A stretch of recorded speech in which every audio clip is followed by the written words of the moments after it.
Udupi Chikkamagaluru BJP ಅಭ್ಯರ್ಥಿ ಕೋಟ ಶ್ರೀನಿವಾಸ ಪೂಜಾರಿ ಅವರು ನಮ್ಮ ಜೊತೆಗಿದ್ದಾರೆ. ಸರ್, ಇವತ್ತು ಪ್ರಧಾನಮಂತ್ರಿಗಳ ಕಾರ್ಯಕ್ರಮದಲ್ಲಿ ಭಾಗವಹಿಸಿದಿರಿ. ನಿಮ್ಮನ್ನು ವಿಶೇಷವಾಗಿ ಭುಜ ತಟ್ಟಿ ಮಾತಾಡಿಸಿದ್ರು ಪ್ರಧಾನಮಂತ್ರಿಗಳು. ಏನು ಹೇಳಿದ್ರು ಸರ್? ಗೆಲ್ತಿರಲ್ವಾ ಕೇಳಿದ್ರು. ಹೌದು, ನೂರಕ್ಕೆ ನೂರು ಅಂದ್ರು. ನೂರಕ್ಕೆ ನೂರು ಒಂದೇ. ಬಹಳ ಪ್ರೀತಿಯಿಂದ ಮಾತಾಡಿಸಿದ್ರು, ಬೆನ್ನು ತಟ್ಟಿ, ಭುಜ ತಟ್ಟಿ. ಅದೇ ಒಂದು ತುಂಬಾ ಇಷ್ಟ ಮತ್ತು ಖುಷಿಯಾಗಿತ್ತು ನನಗೆ. ಸರ್, ಸಾಮಾನ್ಯವಾಗಿ ಪ್ರಶ್ನೆ ಮಾಡುವಂತದ್ದು ಕೋಟ ಶ್ರೀನಿವಾಸ ಪೂಜಾರಿ ಮೇಲೆ ಯಾಕೆ ಹೈಕಮಾಂಡ್ ನಾಯಕರಿಗೆ ವಿಶೇಷವಾದಂತ ಪ್ರೀತಿ ಅಂತ ಎಲ್ಲಾ ವಿಚಾರದಲ್ಲೂ ಕೂಡ ಗೊತ್ತಿಲ್ಲ. ಒಂದು ಗ್ರಾಮ ಪಂಚಾಯತ್ ಸದಸ್ಯನಾಗಿ ನಾನು ಸಾರ್ವಜನಿಕ ಜೀವನಕ್ಕೆ ಪಾರ್ಟಿಯ ಮೂಲಕ ಆಯ್ಕೆಯಾದೆ.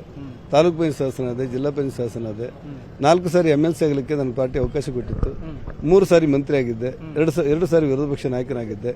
ಪಂಚಾಯತ್ ಸದಸ್ಯನೊಬ್ಬ ಪಾರ್ಲಿಮೆಂಟ್ ಅಭ್ಯರ್ಥಿ ಆಗಲಿಕ್ಕೆ ಪಾರ್ಟಿ ನನಗೆ ಅವಕಾಶ ಮಾಡಿಕೊಟ್ಟಿತ್ತು.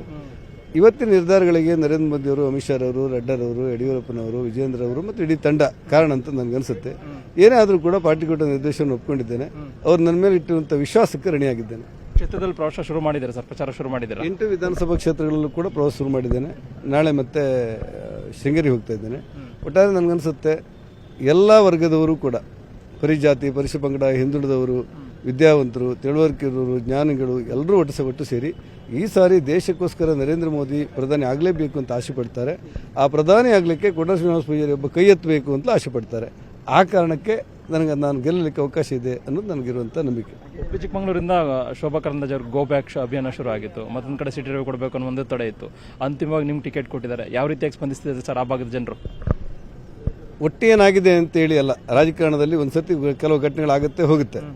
ಶೋಭಾ ಕರಂದ್ಲಾಜೆ ಅವರು ಫೋನ್ ಮಾಡಿ 10 ವರ್ಷಗಳಲ್ಲಿ ನಾನು ಮಾಡಿರುವಂಥ ಅಭಿವೃದ್ಧಿ ಕೆಲಸಗಳ ಮಹಾಪೂರ್ವವು ಕೂಡ ನಿನ್ನ ನೆರವಿಗೆ ಬರುತ್ತೆ ಅನ್ನುವಂಥ ಮಾತು ಹೇಳಿ ನನಗೆ ಶುಭಾಶಯ ಹೇಳಿದ್ದಾರೆ. CT ರವಿ ಅವರು ಚಿಕ್ಕಮಗಳೂರಿನಲ್ಲಿ ಖುದ್ದು ನಿಂತು ನನ್ನನ್ನು ಸ್ವಾಗತಿಸಿ ನನಗೆ ಬೆಂಬಲವನ್ನು ಘೋಷಣೆ ಮಾಡಿದ್ದಾರೆ.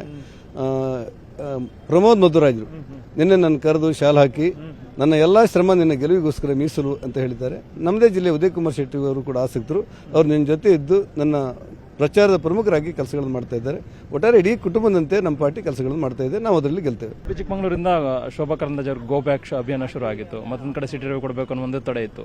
ಅಂತಿಮವಾಗಿ ನಿಮ್ಗೆ ಟಿಕೆಟ್ ಕೊಟ್ಟಿದ್ದಾರೆ. ಯಾವ ರೀತಿಯಾಗಿ ಸ್ಪಂದಿಸ್ತಿದೆ ಸರ್ ಆ ಭಾಗದ ಜನರು? ಒಟ್ಟೇನಾಗಿದೆ ಅಂತೇಳಿ ಅಲ್ಲ, ರಾಜಕಾರಣದಲ್ಲಿ ಒಂದ್ಸತಿ ಕೆಲವು ಘಟನೆಗಳಾಗುತ್ತೆ, ಹೋಗುತ್ತೆ. ಶೋಭಾ ಕರಂದ್ಲಾಜೆ ಅವರು ಫೋನ್ ಮಾಡಿ 10 ವರ್ಷಗಳಲ್ಲಿ ನಾನು ಮಾಡಿರುವಂಥ ಅಭಿವೃದ್ಧಿ ಕೆಲಸಗಳ ಮಹಾಪೂರ್ವವು ಕೂಡ ನಿನ್ನ ನೆರವಿಗೆ ಬರುತ್ತೆ ಅನ್ನುವಂಥ ಮಾತು ಹೇಳಿ ನನಗೆ ಶುಭಾಶಯ ಹೇಳಿದ್ದಾರೆ. CT ರವಿ ಅವರು ಚಿಕ್ಕಮಗಳೂರಿನಲ್ಲಿ ಖುದ್ದು ನಿಂತು ನನ್ನನ್ನು ಸ್ವಾಗತಿಸಿ ನನಗೆ ಬೆಂಬಲವನ್ನು ಘೋಷಣೆ ಮಾಡಿದ್ದಾರೆ. ಪ್ರಮೋದ್ ಮಧುರಾಜರು ನಿನ್ನೆ ನನ್ನ ಕರೆದು ಶಾಲ್ ಹಾಕಿ ನನ್ನ ಎಲ್ಲ ಶ್ರಮ ನಿನ್ನ ಗೆಲುವಿಗೋಸ್ಕರ ಮೀಸಲು ಅಂತ ಹೇಳಿದ್ದಾರೆ. ನಮ್ಮದೇ ಜಿಲ್ಲೆ ಉದಯ್ ಕುಮಾರ್ ಶೆಟ್ಟಿ ಅವರು ಕೂಡ ಆಸಕ್ತರು. ಅವ್ರು ನಿನ್ನ ಜೊತೆ ಇದ್ದು ನನ್ನ ಪ್ರಚಾರದ ಪ್ರಮುಖರಾಗಿ ಕೆಲಸಗಳನ್ನು ಮಾಡ್ತಾ ಇದ್ದಾರೆ. ಒಟ್ಟಾರೆ ಇಡೀ ಕುಟುಂಬದಂತೆ ನಮ್ಮ ಪಾರ್ಟಿ ಕೆಲಸಗಳನ್ನು ಮಾಡ್ತಾ ಇದೆ. ನಾವು ಅದರಲ್ಲಿ ಗೆಲ್ತೇವೆ. ಪ್ರಧಾನಮಂತ್ರಿಗಳು ಬರ್ತಾರೆ ಸರ್ ನಿಮ್ಮ ಭಾಗಕ್ಕೆ. ಮತ್ತೆ ವಿಶೇಷವಾಗಿ ನಿಮ್ಮ ಭುಜ ತಟ್ಟಿ ಮಾತಾಡಿದ್ರು. ಎಷ್ಟು ಖುಷಿ ಅನಿಸ್ತದೆ ಸರ್ ನಿಮಗೆ ವಿಶೇಷವಾಗಿ? ವಿಶ್ವ ನಾಯಕ ನರೇಂದ್ರ ಮೋದಿ ಅವರು ಕೇವಲ ಭಾರತಕ್ಕೆ ಮಾತ್ರ ಪ್ರಧಾನಿ ಅಲ್ಲ, ವಿಶ್ವಕ್ಕೆ ನಾಯಕ ನರೇಂದ್ರ ಮೋದಿ ಅವರು ಒಬ್ಬ ಕೂಲಿ ಮಾಡುವ ಕುಟುಂಬದ ಹುಡುಗನನ್ನು ಭುಜ ತಟ್ಟಿ ಮಾತಾಡಿಸಿದ್ದು ನನಗೆ ಇಷ್ಟವಾಗಿದೆ, ಖುಷಿಯಾಗಿದೆ, ರೋಮಾಂಚನ ಅನಿಸಿದೆ, ಹೆಮ್ಮೆ ಅನಿಸಿದೆ. ಇದಿಷ್ಟು ಕೋಟ ಶ್ರೀನಿವಾಸ ಪೂಜಾರಿ ಅವರ ಮಾತು. ಕ್ಯಾಮರಾ ಪರ್ಸನ್ ನೂರ್ ಅಹಮದ್ ಜೊತೆಗೆ ಕೃಷ್ಣ ಜೀವಿ, ನ್ಯೂಸ್ 18 ಕನ್ನಡ, ಶಿವಮೊಗ್ಗ. ಕನ್ನಡಿಗರ ಮೆಚ್ಚಿನ ನಿಮ್ಮ ನ್ಯೂಸ್ 18 ಕನ್ನಡ ಈಗ ವಾಟ್ಸ್ಆಪ್ನಲ್ಲಿಯೂ ಲಭ್ಯ. ಕರ್ನಾಟಕ ಮತ್ತು ದೇಶ ವಿದೇಶದ 360 ಡಿಗ್ರಿ ಸುದ್ದಿ ವಿವರವನ್ನ ನೀವು ನಿಮ್ಮ ಕೈ ಬೆರಳುಗಳಲ್ಲಿಯೇ ಪಡೆಯೋದಿಕ್ಕೆ ಈ QR ಕೋಡ್ ಅನ್ನ ಸ್ಕ್ಯಾನ್ ಮಾಡಿ. ನಮ್ಮ ಚಾನೆಲ್ ಅನ್ನ ಫಾಲೋ ಮಾಡಿ, ನೋಟಿಫಿಕೇಶನ್ ಆನ್ ಮಾಡಿ.